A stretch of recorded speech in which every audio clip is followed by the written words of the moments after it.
Quais as chances de Bolsonaro vencer as eleições de 2022 e conseguir a reeleição? Esse vídeo é para falar sobre isso, com jornalismo de dados, ou seja, recorrendo aos dados da realidade, dos acontecimentos e também aos estudos estatísticos que mostram as pesquisas de opinião pública para a intenção de voto. A pesquisa mais recente é da IPESP. O IPESP, o Instituto, trabalhou para a XP Investimentos. É uma empresa que trabalha no mercado financeiro e que publica mensalmente pesquisas com intenção de voto. A XP Investimentos é do pessoal do mercado financeiro e as informações desta pesquisa têm o objetivo de mostrar para os investidores qual o cenário político real. Alguns, inclusive investidores da XP Investimentos, ficam contrariados com os dados que mostram aí a possível vitória de Lula, já que ele está na frente nas pesquisas. Mas estar na frente das pesquisas não quer dizer que você vai ganhar a eleição.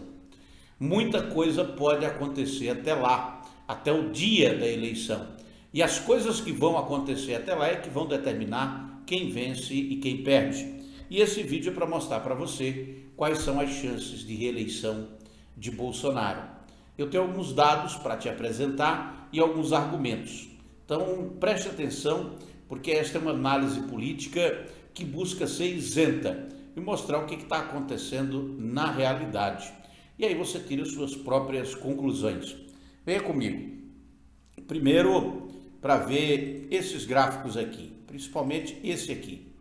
Pesquisa IPESP, novembro de 2021, intenção de voto no primeiro turno. Lula, esse vermelho aí, com 42% das intenções de voto. Bolsonaro vem logo depois com 28%, é essa parte verde. Ciro com 11%, Dória com 4%, Mandetta com 3%, Pacheco com 2%, 8% diz que vão votar nulo, enfim, não vão votar, e 2% não sabem. Esses 8% aí tá brancos, nulos, indecisos. Agora, os 2% é dos indecisos, dos que não sabem ainda. Mas nesse cenário aí, muito possível de eleição, vai entrar mais alguns aí, mas pode ser que não chegue nem a 1%. Não se sabe se o Rodrigo Pacheco vai ser mesmo candidato. O PSD, eles filiou o PSD com essa intenção, mas não se sabe se ele vai à frente. É muito possível que vá.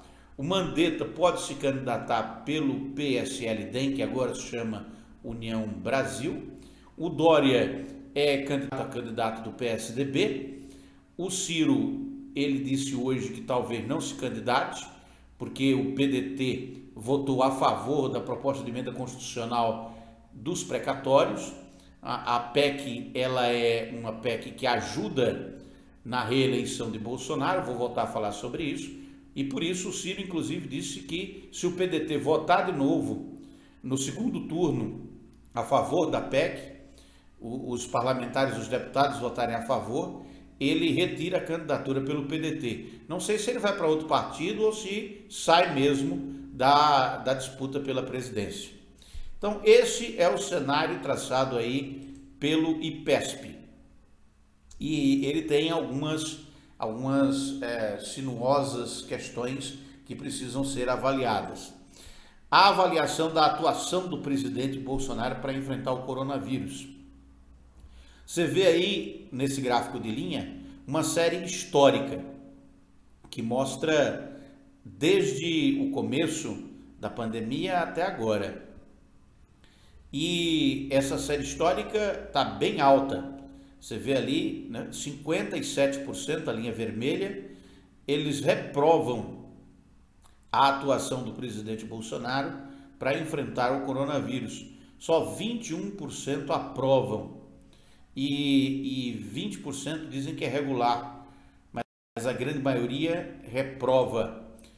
E isso depõe contra o presidente e pode prejudicar a sua reeleição, porque isso vai ser lembrado no período eleitoral propriamente dito através da propaganda.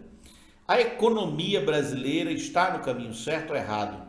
O IPESP perguntou, o resultado saiu, é recente, a pesquisa foi divulgada ontem.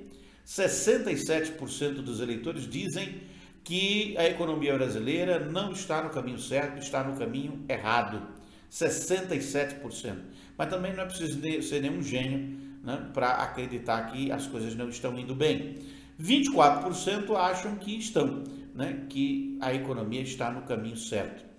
É por quê? Porque mais ou menos 30% dos eleitores brasileiros aprovam o governo de Jair Bolsonaro e 64% reprovam.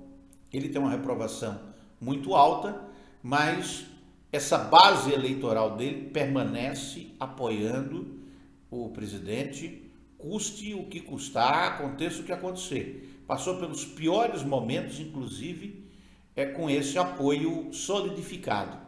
Hoje ele tem 28% das intenções de voto, mas isso pode mudar justamente quando mudarem os rumos da economia.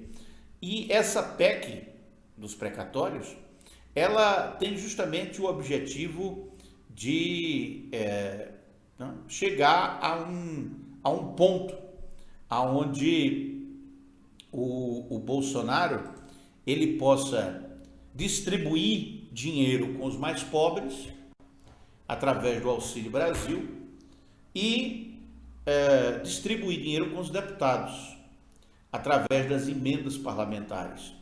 Essa proposta de emenda constitucional, ela altera o teto de gastos. E aí, não tendo teto de gastos, o governo pode gastar mais. Pode não pagar as dívidas e gastar mais. É para isso que serve essa PEC. E ela obteve 312 votos hoje, na madrugada de ontem para hoje, e foi uma grande vitória para o presidente Bolsonaro, inclusive com o voto do PDT de Ciro. Ciro disse que pode desistir da candidatura por causa disso. Se os deputados votarem no segundo turno, aprovando a PEC, ele disse que vai sair do PDT, enfim, desistir da candidatura, não se sabe. Você vê quanta coisa pode acontecer até o dia da eleição. O PSB votou a favor da PEC, o PSDB do Aécio Neves votou a favor da PEC, uma parte do PSDB.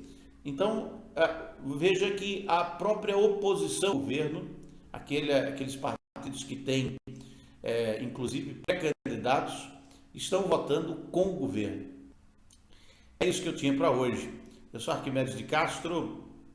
Deixe seus comentários, suas críticas, inscreva-se no canal, curta esse vídeo e compartilhe ele com seus colegas. Até a próxima.